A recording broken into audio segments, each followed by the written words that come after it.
నిలిమ ముఖ్యమంత్రి చంద్రబాబు ఇవాళ మచిలీపట్నంలో పర్యటించబోతా ఉన్నారు. ఒకవైపున కూటమి ప్రభుత్వం ఏర్పడ్డ తర్వాత తొలిసారి ముఖ్యమంత్రి హోదాలో మచిలీపట్నంలో పర్యటించబోతా ఉన్నారు. అయితే ఇక్కడ మున్సిపాలిటీలో చాలా సమస్యలు ఉన్నాయి. డ్రైన్ల సమస్యకు సంబంధించి కానీ వీటన్నిటికీ పరిష్కారం చూపిస్తారని ఆశగా ఎదురు చూస్తూ ఉన్నారు కదా. అవును, చూద్దాం. సీఎం చంద్రబాబు ఇవాళ మచిలీపట్నం వెళ్లనున్నారు. స్వచ్ఛత హీ సేవ కార్యక్రమంలో పాల్గొననున్నారు. కూటమి ప్రభుత్వం ఏర్పడిన తర్వాత ముఖ్యమంత్రి హోదాలో చంద్రబాబు నాయుడు తొలిసారిగా వెళ్తున్నారు. ఇక్కడ అనేక సమస్యలు నగరవాసులను వేధిస్తున్నాయి. వీటిపై ముఖ్యమంత్రి చొరవ చూపి తమపై వరాల జల్లు కురిపిస్తారు అనే ఆశతో బందరువాసులు ఎదురు చూస్తున్నారు.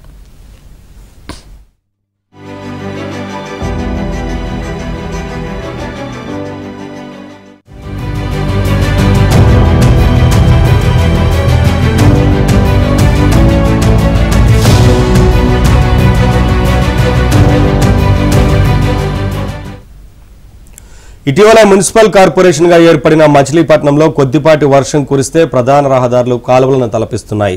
సముద్ర మట్టానికి 2 అడుగుల దిగువన ఉన్న నగరాన్ని డ్రైన్ల సమస్య వేధిస్తోంది.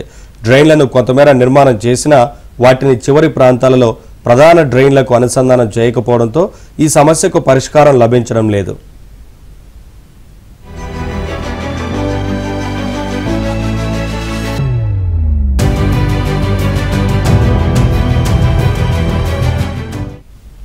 మచిలీపట్నం మున్సిపల్ కార్పొరేషన్ లో 2.50 లక్షల మంది జనాభా నివసిస్తున్నారు. మచిలీపట్నం మండలంలో మరో 75,000 మంది నివాసం ఉంటున్నారు. సముద్ర తీర ప్రాంతం కావడంతో ఏటా వేసవిలో తాగునీటి ఎద్దడి తలెత్తుతోంది. నగరం మండల ప్రజల తాగునీటి అవసరాల కోసం మచిలీపట్నంకు 11 కిలోమీటర్ల దూరంలో 180 ఎకరాల్లో తరకటూరు సమ్మర్ స్టోరేజ్ ట్యాంకు ఉంది. వేసవిలో కాలువలకు నీరు రాకపోవడంతో ఈ ట్యాంకులో నీటి నిల్వలు తగ్గిపోయి తాగునీటి కొరత ఏర్పడుతోంది.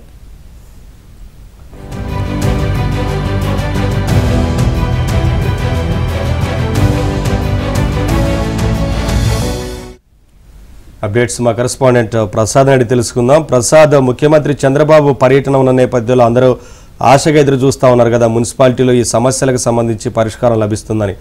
ఏంటి వివరాలు, ఈ పర్యటనకు సంబంధించి అధికారులు ఏం చెప్తున్నారు?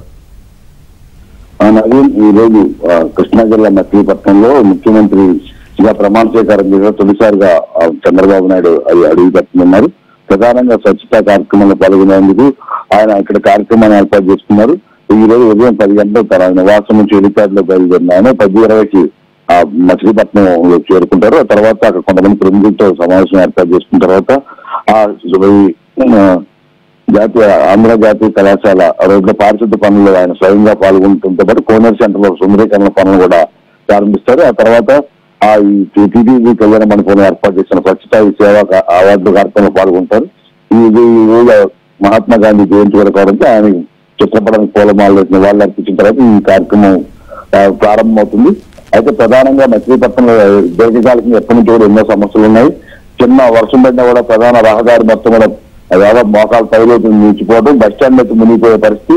గతంలో అదే ప్రాంతంలో రవాణా శాఖ మంత్రి పేరుమాని పనిచేసినప్పుడు కూడా అభివృద్ధి కానీ కనీసం తాను శాఖ నిర్వహించిన బస్టాండ్ కూడా ఆధునీకరించలేకపోయారని చెప్పి ఇప్పటికే ప్రజల నుంచి పెద్ద ఎత్తున విమర్శలు వ్యక్తమవుతున్నాయి. ఈ నేపథ్యంలో ఇప్పుడు చంద్రబాబు పర్యటన నేపథ్యంలో ఎంతో కొంత అందరూ మంచి జరుగుతుంది.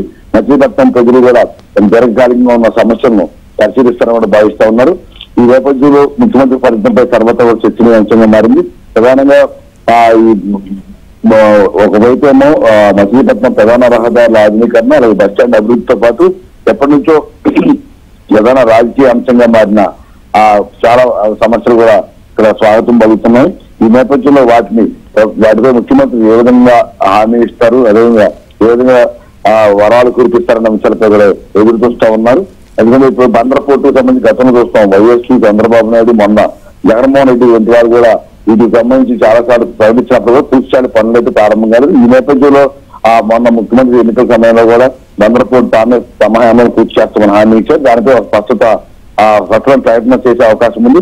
అలాగే కృష్ణా జిల్లా అలాగే ఎన్టీఆర్ జిల్లా విడిపోయిన తర్వాత మచిలీపట్నం ఎక్కడ ప్రభుత్వ కార్యాలయాలకు పూర్తిగా అద్దె భవనాలు నిర్వహిస్తున్నారు. వాటికి సంబంధించి కూడా ప్రయత్నం చేసే అవకాశం ఉందని కూడా చెప్తున్నారు. ఇక బందర్ ఆధునీకరణ, సుందరీకరణ పనులపై కూడా ప్రభుత్వం, కేంద్ర ప్రభుత్వం, రాష్ట్ర ప్రభుత్వం సంయుక్తంగా నిధులు విడుదల సంబంధించి వాటిపై ప్రయత్నం చేసే అవకాశం ఉందని కూడా చెప్తా ఉన్నారు. మొత్తం చంద్రబాబు పర్యటన ద్వారా 100 రూపాయలు మార్చాలని మాత్రం ఎక్కువ మంది భావిస్తున్నారు.